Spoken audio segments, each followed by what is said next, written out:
وسلام على عباده الذين اصطفى أما بعد أعوذ بالله من الشيطان الرجيم بسم الله الرحمن الرحيم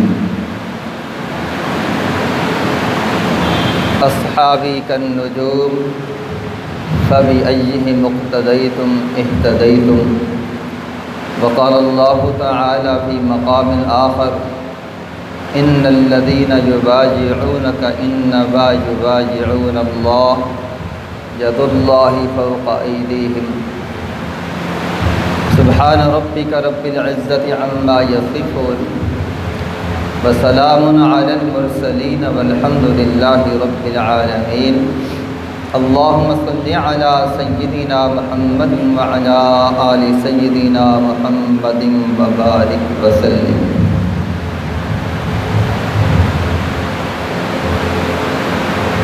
اس کائنات کے اندر انبیاء علیہ السلام کے بعد اور تمام انسانوں میں سب سے اولو العزم لوگ، اولو العزم ہستیاں، برگزیدہ لوگ صحابہ کرام رضوان اللہ تعالی علیہم اجمعین ہیں۔ اللہ کے محبوب صلی اللہ علیہ وسلم نے اپنے جانثار صحابہ اور فداکار شخصیات کی اداؤں سے خوش ہو کر دنیا ہی میں جنت کی خوشخبریاں دی گئیں اور اللہ رب العزت نے اپنی رضا کا سرٹیفکیٹ بھی عطا فرما دیا۔ تمام صحابہ کرام رضوان اللہ تعالی علیہم اجمعین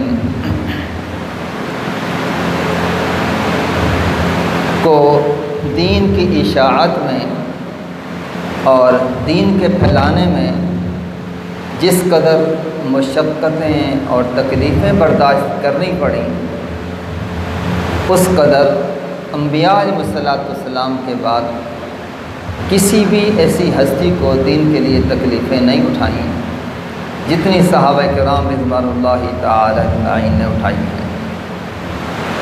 مکی زندگی 11 اور 13 سال کی زندگی میں جو مصائب ٹوٹے اور مصیبت اور مشقتوں کی چکیوں میں صحابہ کرام کو پیسا گیا، اللہ کی شان اتنے شدائد اور مصائب کے باوجود اللہ تعالیٰ نے فرمایا کفو ایدیکم، تمہیں بدلہ لینے کے لیے ہاتھ اٹھانے کی ضرورت نہیں، بلکہ اجازت نہیں ہے۔ آدمی کے اندر انتقام کا جذبہ پیدا ہوتا ہے، فلاں آدمی مجھے اس قدر تکلیف دے رہا ہے اور میں کیوں نہ ہوں کہ اپنی حفاظت بھی کروں اور اپنا بدلہ بھی لوں، لیکن اجازت ہی نہیں ہے۔ کفو ایدیکم، اللہ کیا وجہ ہے؟ میں تمہارے اندر اس صبر پر اور اس برداشت پر، اس تحمل پر وہ مایا تیار ہوگی جو قیامت تک آنے والے انسانوں کے لیے ہدایت کا ذریعہ بن جائیں گے، جن کی وجہ سے آج ہم سب لوگ ایمان کی خوشی میں اور ایمان کی دولت کے ساتھ زندگی گزار رہے ہیں۔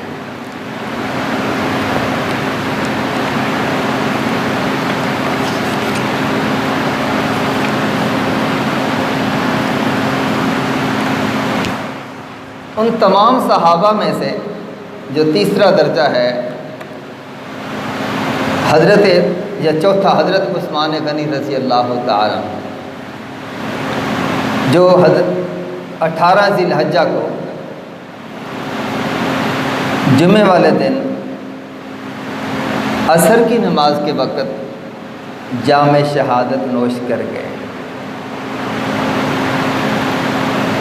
اور اس سے پہلے جو صفات اور جو خوبیاں حضرت عثمان غنی رضی اللہ تعالیٰ عنہ کے اندر تھیں جو اخلاق اور کمالات، اور جہاں ان ایسے حضرات کی کمالات اور خوبیوں کا تذکرہ ہو وہاں اللہ عزت کی رحمتیں نازل ہوتی ہیں۔ حضرت عثمان غنی رضی اللہ تعالیٰ عنہ قبیلہ بنو امیہ سے تعلق رکھتے تھے۔ 34 سال کی عمر تھی۔ مکہ مکرمہ میں جب توحید کی آواز بلند کی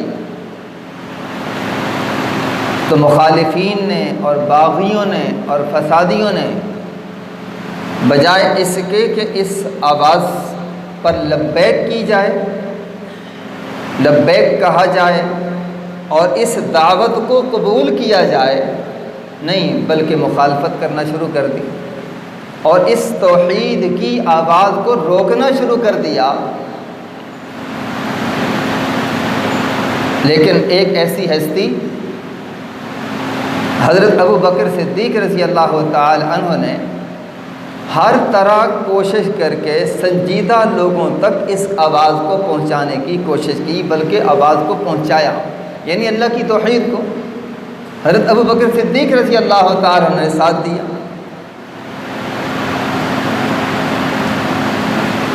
تو اس لیے جب حالات ایسے ناساز ہوئے اور اس آواز کو لوگوں نے قبول نہ کیا، شدائد، مصائب،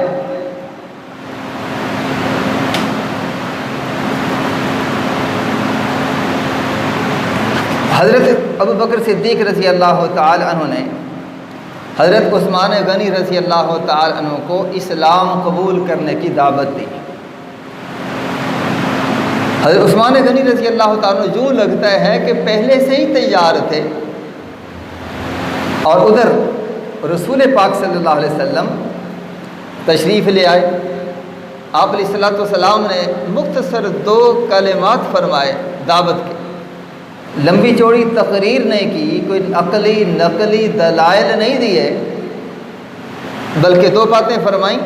ایک بات تو یہ کہ تم عثمان تم جنت کو قبول کر لو، اور دوسری بات یہ فرمائی کہ میں تمہارے لیے اور ساری انسانیت کے لیے میں ہدایت بنا کر بھیجا گیا ہوں۔ جو دعوت دینی تھی تو حضرت عثمان غنی رضی اللہ تعالی عنہ نے عرض کیا کہ مجھے اس آقا صلی اللہ علیہ وسلم کی غلامی میں داخل کر دو تاکہ میں بھی نبی علیہ السلام کا ہمیشہ کے لیے غلام بن جاؤں، ہمیشہ کے لیے غلام۔ سعادت سمجھتے تھے آقا صلی اللہ علیہ وسلم کی غلامی کو اختیار کرنے کے لیے۔ جب اسلام قبول کیا، حضرت عثمان غنی رضی اللہ تعالیٰ کے والد محترم عفان، وہ تو پہلے ہی دنیا سے پردہ فرما چکے تھے، پیچھے ان کے چچا تھے حکم بن عاص، انہوں نے ان کو باندھا اور باندھ کر ان کو ایذائیں دیتے تھے، رسیوں سے باندھا اور پھر ایذائیں دینا شروع کر دی، مارنا شروع کر دیا۔ اور چچا کہنے لگے حکم بن عاص کہ تم اس اسلام کو چھوڑ دو۔ حضرت عثمان غنی رضی اللہ تعالیٰ نے فرمایا کہ جس ساقی کوثر کے ہاتھ پر میں وہ جام ہدایت نوش کر چکا ہوں، اب ایسا ہو نہیں سکتا، میں ساری زندگی تکلیفیں تو برداشت کر سکتا ہوں لیکن اسلام کو اپنے سینے سے نہیں نکال سکتا ہوں، اسلام کا دامن میں نہیں چھوڑ سکتا ہوں۔ عجیب بات یہ ہے کہ جس نے بھی اسلام کا دامن اختیار کیا، کلمہ پڑھا، زندگی بھر بھی اگر اس کو مصائب تکلیفیں برداشت کرنی پڑیں تو وہ کرتے رہے، لیکن اسلام کا نشہ ہی کیونکہ اتنا زیادہ ہے، اسلام کا نشہ ہی اتنا زیادہ ہے اور اسلام کی لذت اتنی زیادہ ہے، سبحان اللہ، وہ ایمان والے ہی جانتے ہیں کہ اسلام اور کلمے کی لذت کتنی زیادہ ہے۔ تو پھر کھلے طور پر کہہ دیا۔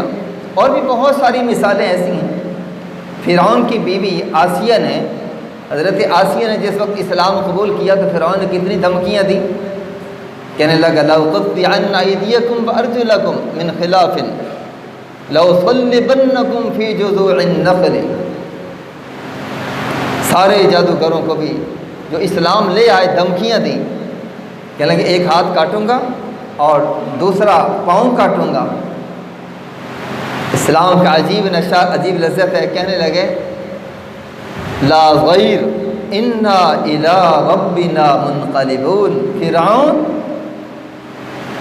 تیری دھمکیاں ہمارے اندر سے ایمان نہیں نکال سکتی ہیں۔ ہم کھجوروں کے تنوں پر سولی پر لٹکنے کے لیے تیار ہیں،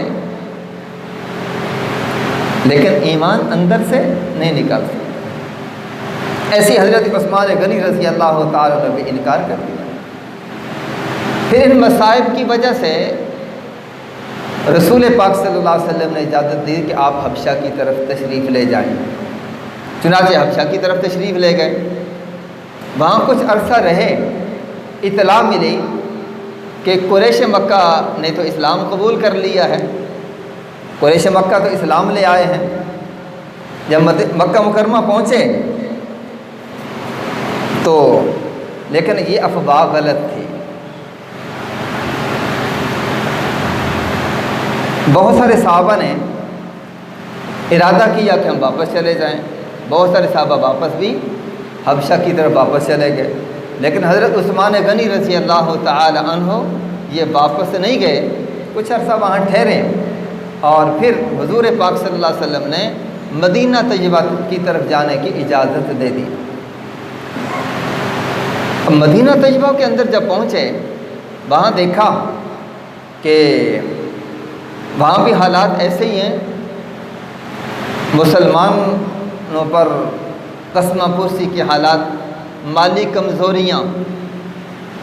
اب ساری سیرت کو ایک تھوڑے سے وقت میں تو بیان نہیں کیا جا سکتا، لیکن شہادت سے پہلے کچھ اوصاف اور کچھ حضرت عثمان غنی رضی اللہ تعالیٰ کی سیرت کا تذکرہ کرنا میں ضروری سمجھتا تھا۔ اس لیے وہاں جب پہنچے تو دیکھا کہ مسلمانوں کو یہاں پانی کی کافی تنگی پیش آتی ہے۔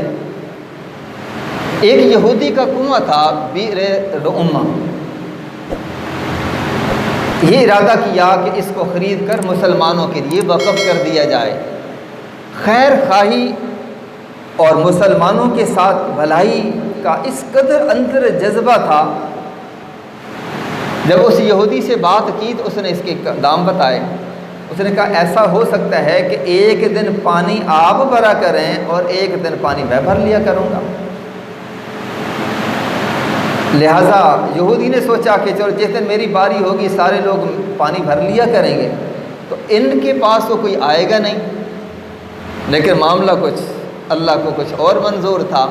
جب باری طے ہو گئی، 12,000 درہم میں وہ کنواں خریدا ایک دن کے لیے، باری باری۔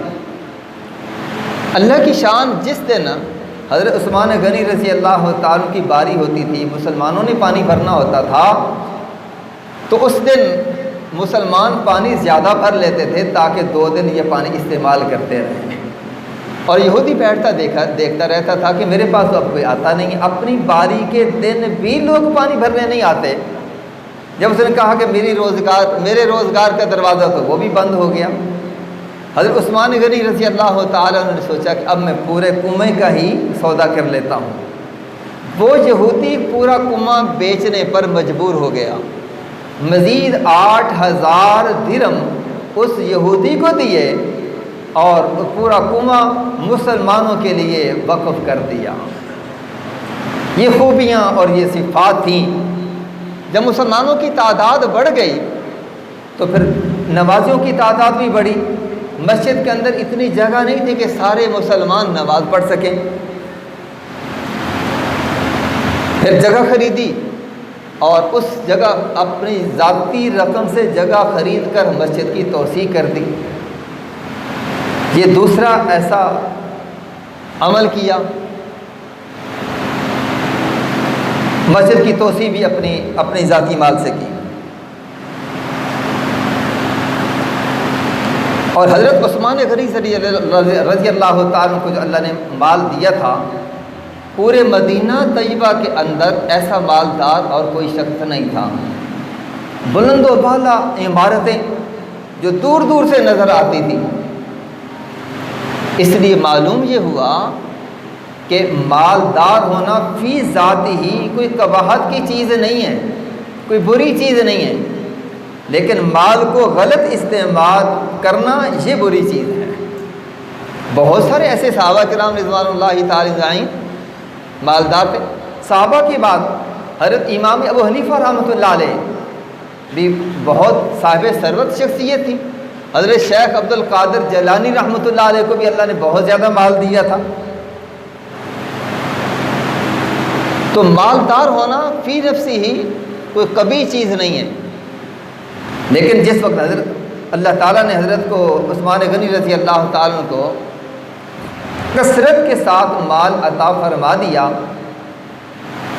اور ادھر نبی علیہ الصلوۃ والسلام کے ہاتھوں میں ہاتھ بھی دے چکے تھے کہ اب آپ ہمیشہ کے لیے میں آپ کا غلام ہوں، تو یہ نہیں ہو سکتا تھا کہ رسول پاک صلی اللہ علیہ وسلم کا غلام بننے کے بعد اور اس غلامی کا اقرار کر لینے کے بعد پھر بھی آدمی اور ایسے حضرات مال و دولت سے محبت رکھتے ہوں، پھر جو کچھ ہوتا تھا وہ اللہ کے راستے میں خرچ کر دیتے تھے۔ آج ہم کہتے ہیں اکثر لوگوں کا یہ ذہن ہوتا ہے کہ یہ جو مدارس مساجد والے ہیں نا، ان کے پاس تو مال ہونا ہی نہیں چاہیے، یہ قسمہ پرسی کی زندگی گزاریں، یہ لوگوں سے مانگتے ہی رہیں، اگرچہ سب نہیں مانگتے۔ ان کا تو بہت سارے لوگوں کی بات ہے، آپ لوگوں کی اکثر جگہوں پہ جانا ہوتا ہے، حالات سامنے آتے ہیں۔ اب مساجد والے بھی نہیں چاہتے کہ یہ کوئی سفید کپڑا بھی پہن لیں، ان کو ان کا سفید کپڑا پہننا، اچھی رہائش کرنا،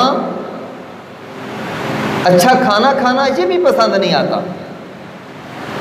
کہتے خود دنیا کے اتنے حریص ہوتے ہیں کہ رات دن اس کے پیچھے لگے ہوئے ہیں کہ ایسا لگتا ہے کہ بس کہتے ہیں ساری دنیا میرے پاس ہی آ جائے، اور جو دین کا کام کرنے والے ہوتے ہیں کہتے ہیں ان کے پاس، بلکہ ان کو تو زیادہ سہولیات کی زندگی ملنی چاہیے، اس لیے کہ جو اللہ کے محبوب صلی اللہ علیہ وسلم کے دین کو پہنچانے کے قاصد ہوتے ہیں،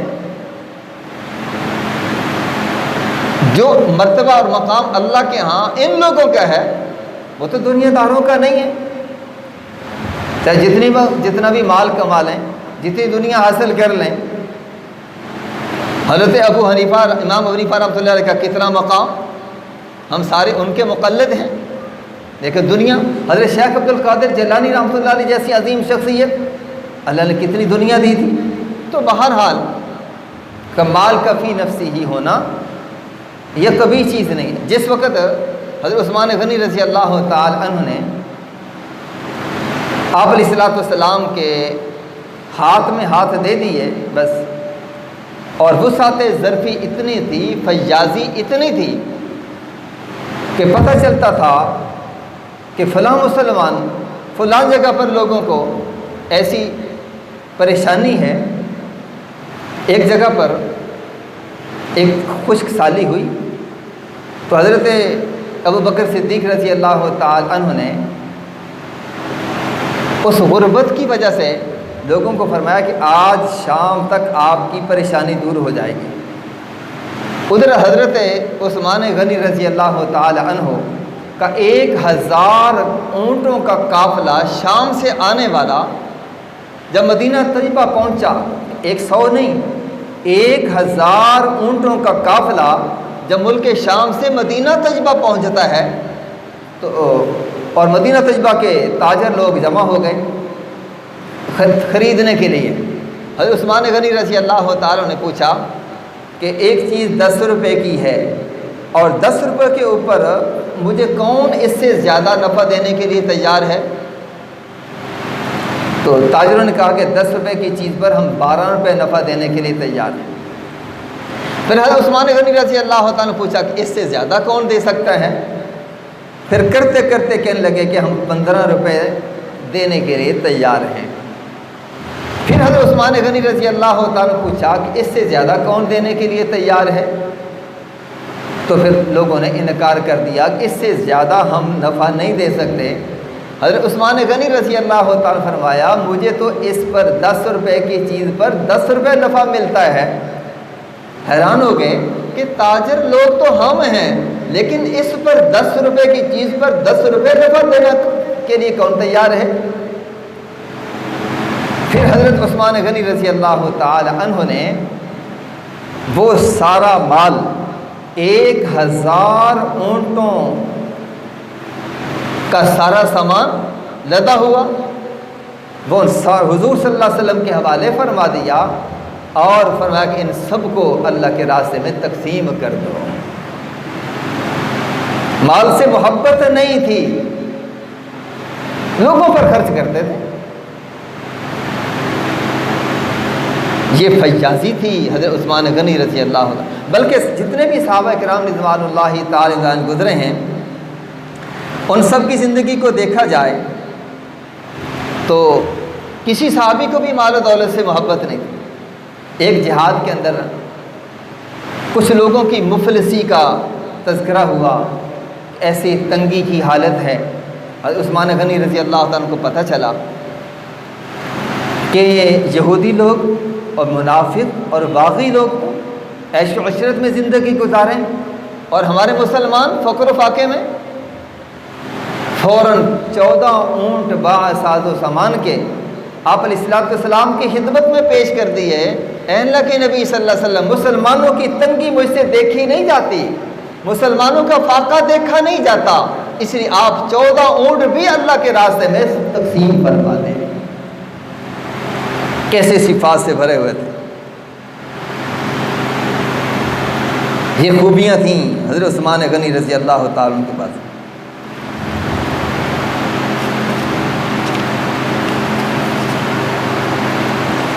غزوہ تبوک کا موقع ہے اور گرمی کا موسم، آسمانوں پر سے انگارے برس رہے ہیں اور غربت، مفلسی۔ حضور صلی اللہ علیہ وسلم نے اس وقت اعلان فرمایا، ممبر پر چڑھے اور اعلان فرمایا کون ہے ایسا آدمی جو اللہ کے لیے اپنا مال تقسیم کرے۔ بہت سخت دن تھا جس کو جیش العسرہ کہا جاتا تھا، تنگی کا لشکر، دوسرے نام سے غزوہ تبوک کا موقع تھا۔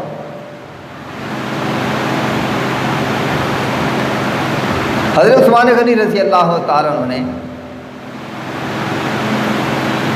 فرمایا کہ اللہ کے نبی صلی اللہ علیہ وسلم میں اس کے لیے تیار ہوں۔ اٹھے اور 100 اونٹ کا قربانی کرنے کا لیے پیش کر دیا۔ پھر دوسری دفعہ آپ علیہ السلام نے اعلان کیا۔ حضرت عثمان غنی رضی اللہ تعالیٰ عنہ دوسری دفعہ اٹھے، اے اللہ کے نبی صلی اللہ علیہ وسلم میں اور 100 اونٹ اللہ کے راستے میں دینے کے لیے تیار ہوں۔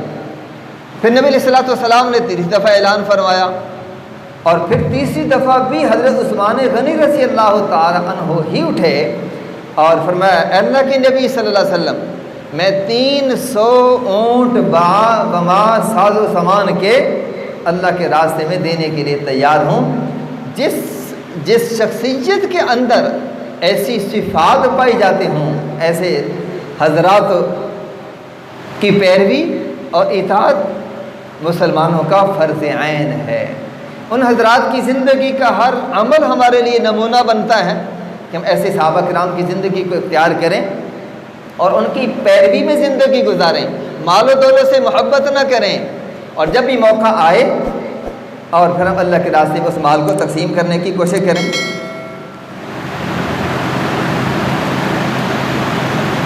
اب رسول پاک صلی اللہ علیہ وسلم کے دامن کو جب پکڑ لیا،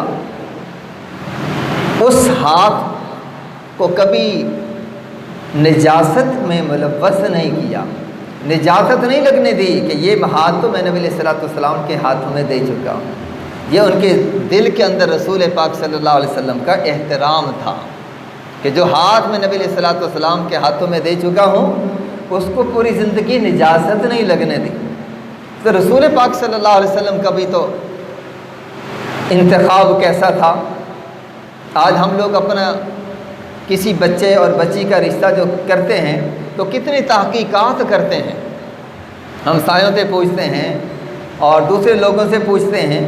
رسول پاک صلی اللہ علیہ وسلم نے جب اپنی بیٹیوں کے لیے انتخاب کیا تو رسول پاک صلی اللہ علیہ وسلم نے انتخاب نہیں کیا ہوگا، جانچ پڑتال نہیں کی ہوگی۔ ایسی معمولی شخصیت کو اپنی بیٹیاں کون دینے کے لیے تیار ہو سکتا ہے؟ معلوم یہ ہوا کہ آخر اتنی صفات کے مالک تھے جس کی وجہ سے رسول پاک صلی اللہ علیہ وسلم نے اپنی بیٹیوں کے لیے انتخاب کیا۔ حضرت رقیہ رضی اللہ تعالی عنہ سے پہلے نکاح ہوا، سن 2 ہجری کے اندر حضرت رقیہ رضی اللہ تعالی عنہ کا انتقال ہو گیا۔ پھر حضرت ام کلثوم رضی اللہ تعالی عنہ کے ساتھ نکاح کر دیا، ان کا بھی انتقال ہو گیا۔ پھر رسول پاک صلی اللہ علیہ وسلم نے فرمایا اگر یکے بعد میری 40 بیٹیاں بھی ہوتی ہیں تو میں 40 بیٹیوں کو حضرت عثمان غنی رضی اللہ تعالیٰ عنہ کے نکاح میں دے دیتا ہوں۔ کیا مقام تھا حضور صلی اللہ علیہ وسلم کے سینہ مبارک کے اندر اپنے داماد کا۔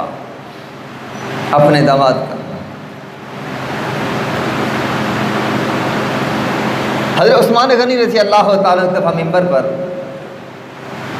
خطبہ دینے کے لیے تشریف فرما ہے۔ ایک شخص کھڑا ہوا، کہنے لگا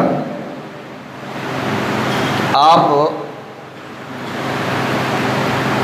خطبہ روک لیں، آپ ایسا بیان نہ کریں۔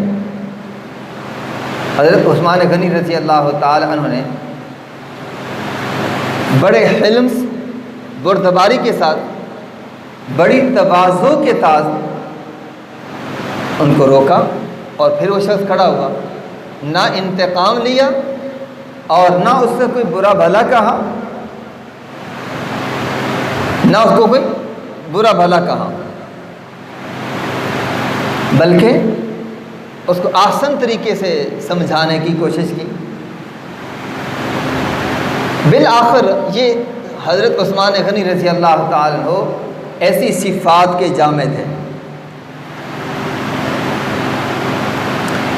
حضرت عثمان غنی رضی اللہ تعالیٰ عنہ کا جب محاصرہ کیا گیا تو 40 دن محاصرہ رہا، 40 دن اندر کھانے پینے کے لیے چیزوں کو بھی نہیں جانے دیتے تھے۔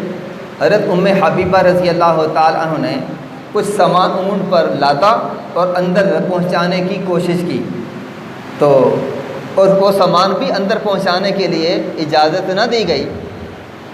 حضرت عثمان غنی رضی اللہ تعالیٰ عنہ کے چھت کے اوپر تھے اور آواز دی، اعلان کیا کہ ان میں حضرت علی رضی اللہ تعالی عنہ ہیں۔ جواب ملا کہ نہیں۔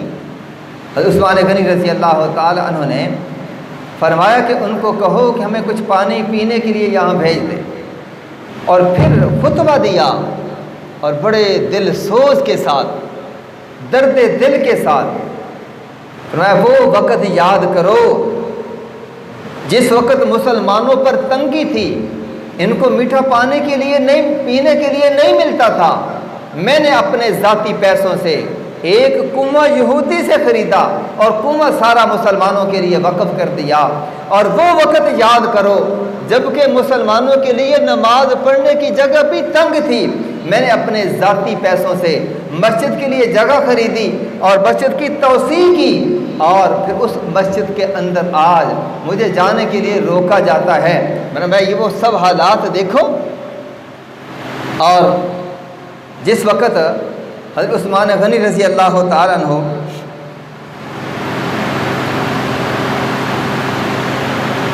نے ایسی بات فرمائی، اس کے باوجود نہ آپ نے کسی سے کوئی انتقام لیا۔ جمعے کا دن تھا اور اصل اس کا موجد کون تھا؟ آپ کو شہید کرنے والا اور ابتدا کرنے والا عبداللہ بن سبا۔ اصل میں یہ جو یہودی ہیں یہ شروع سے لے کر آج تک یہ مسلمانوں کے اور مسلمانوں کے دین کے خلاف رہے ہیں۔ یہودی مسلمانوں کا کبھی بھی خیر خواہ نہیں ہو سکتا۔ آج جتنے بھی حالات ہیں وہ سب کے سامنے ہیں کہ یہودیت کا غلبہ، اس لیے یہودی ہمیشہ ازل سے ہی یہ مسلمانوں کا دشمن رہا ہے۔ یہ عبداللہ بن سبا کے سارے کارنامے تھے، اس نے یہ ساری ابتدا کی حضرت عثمان غنی رضی اللہ تعالی عنہ کو شہید کرنے کی۔ حضور صلی اللہ علیہ وسلم پہلے سے ہی خوشخبری دے چکے تھے اور اسی دن فرمایا عثمان آج تم جلدی کرو، ابو بکر اور عمر رضی اللہ عنہ بھی ساتھ ہیں۔ کیا خوشخبری دے جا رہے ہیں؟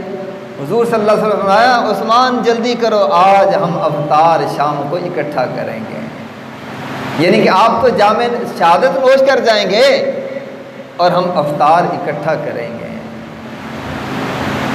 اور جنہوں نے آپ کو ایذا پہنچائی، تکلیفیں دیں، وہ پتہ انجام کیا ہوا؟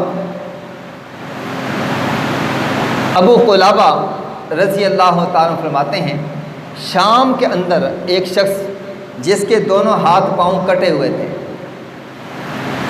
اور وہ کہہ رہا ہے میں دوزخ کی آگ کے اندر جل رہا ہوں۔ ابو قلابہ رضی اللہ تعالیٰ پوچھتے ہیں، میں نے پوچھا بھی کیا ہوا؟ کہنے لگا جس وقت حضرت عثمان غنی رضی اللہ تعالیٰ عنہ پر شہید کرنے والوں میں ایک میں بھی تھا، اور جس وقت ان پر پتھر برسائے جا رہے تھے اور ان کی بیوی سامنے آئیں اور انہوں نے آگے ہاتھ کیا اور میں نے اس ہاتھ کو روکا، اس وقت حضرت عثمان غنی رضی اللہ تعالی عنہ نے میرے لیے بد دعا کی تھی کہ تیرے دونوں ہاتھ دونوں پاؤں کٹ جائیں اور تو دوزخ کی آگ کے اندر جلیں۔ اس لیے اس وقت کی حضرت عثمان غنی رضی اللہ تعالی عنہ کے بات فرمائی ہوئی تھی، آج میرے ہاتھ دونوں کٹے ہوئے ہیں اور دونوں پاؤں بھی کٹے ہوئے ہیں اور ایسے ہے جیسے میں دوزخ کی آگ کے اندر جل رہا ہوں۔ صحابہ کے ساتھ بیر رکھنے والے اور صحابہ کی مخالفت کرنے والے نہ دنیا کے اندر چین کی زندگی گزار سکتے ہیں، نہ آخرت کے اندر چین کی زندگی گزار سکتے ہیں۔ ان کو تو حضور صلی اللہ علیہ وسلم کی طرف سے خوشخبریاں مل چکی تھیں، حضور صلی اللہ علیہ وسلم کی طرف سے منبر پر خطبہ دینے کی حالت میں جام شہادت کو نوش کیا، لیکن جو اپنا کام تھا دین کی اشاعت کا، دین کو پھیلانے کا، حضرت ابو بکر صدیق عثمان غنی رضی اللہ تعالیٰ عنہ بیٹھے ہوئے ہیں اور آنکھ کھلی اور خواب میں یہ دیکھتے ہیں اسی دن کہ ہم جنت کے اندر، عثمان گھبراؤ نہیں، ہم سارے جنت کے اندر اکٹھے ہوں گے۔ تو اس لیے اصحابی کالنجوم فبأیہم اقتدیتم اہتدیتم، میرے صحابہ ستاروں کی مانند ہیں، ہمارے لیے سب سے بڑی ہستیاں اور مقتدا اور پیروی کرنے کے قابل سارے صحابہ کی زندگیاں ایسی صفات سے بھرے ہوئے تھے کہ ہر عمل ان کا قیامت تک آنے والے انسانوں کے لیے زندگی کا نمونہ ہے۔ جو مشقتیں برداشت کرنی تھیں وہ تو صحابہ برداشت کر چکے، اور مشقتوں سے جو دین پہنچانا تھا وہ ہم تک دین پہنچا چکے، اور آج تو بنا بنایا ہمیں ماؤں کی گودوں میں دین ملا ہے اور پھر بھی اس دین پر ہم نہیں چل سکتے۔ اب یہ جمعے کی جو دوسری اذان شروع ہوتی ہے یہ بھی حضرت عثمان غنی رضی اللہ تعالی عنہ نے شروع کروائی تھی۔ حضرت عثمان غنی رضی اللہ تعالی پہلے کیونکہ مختصر لوگ ہوتے تھے اور زیادہ مجمع نہیں ہوتا تھا، جمعے کی نماز سے پہلے جو اذان دی جاتی تھی وہی لوگوں تک پہنچ جاتی تھی، پھر مسلمان زیادہ ہو گئے، وہ ایک اذان لوگوں تک نہیں پہنچتی تھی۔ حضرت عثمان غنی رضی اللہ تعالیٰ نے جمعے کی پہلی اذان کا آغاز کیا تھا، اور قیامت تک یہ دونوں اذانیں چلتی رہیں گی اور حضرت عثمان غنی رضی اللہ تعالیٰ کی یاد ہوتی رہے گی۔ ہر ایک قربانی والا عمل جنہوں نے بھی دین کے لیے قربانیاں کی ہیں، اللہ تعالیٰ نے ان کے اس عمل کو نمونہ بنا کر ہمیشہ کے لیے جاری ساری فرما دیا۔ اس لیے ہم بھی کوشش کریں کہ جو ادائیں صحابہ کرام کی رضوان اللہ تعالی اجمعین کی ہم تک پہنچی ہیں، ہم اپنا ہر عمل ان کے مطابق کرنے کی کوشش کریں۔ سارے صحابہ کی زندگی قربانیوں سے بری ہوئی ہے،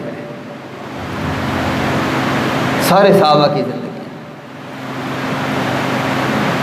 اور اللہ نے دنیا ہی میں خوشخبری کا سرٹیفکیٹ بھی دے دیا، جنت کا سرٹیفکیٹ بھی دے دیا، اپنی رضا کا لقب بھی عطا فرما دیا۔ اس لیے اپنی من چاہی زندگی کو چھوڑیں، جو نفس کے خلاف کام آ جائے اس نفس کے خلاف آنے والے کام کو ہم چھوڑ دیں، جو شریعت کی طرف سے کام ہمارے سامنے حکم آیا ہے ہم اس پر عمل کرنے کی کوشش کریں۔ دنیا میں بھی سرخروئی ہوگی، آخرت میں بھی سرخروئی ہوگی۔ من چاہی زندگی کو چھوڑیں، من چاہی زندگی کو چھوڑ دیں، رب چاہی زندگی اختیار کریں۔ اللہ ہم سب کو کہے سنے سے زیادہ عمل کی توفیق نصیب فرمائے۔ وآخر دعوانا ان الحمد للہ رب العالمین۔ سنت ادا کریں۔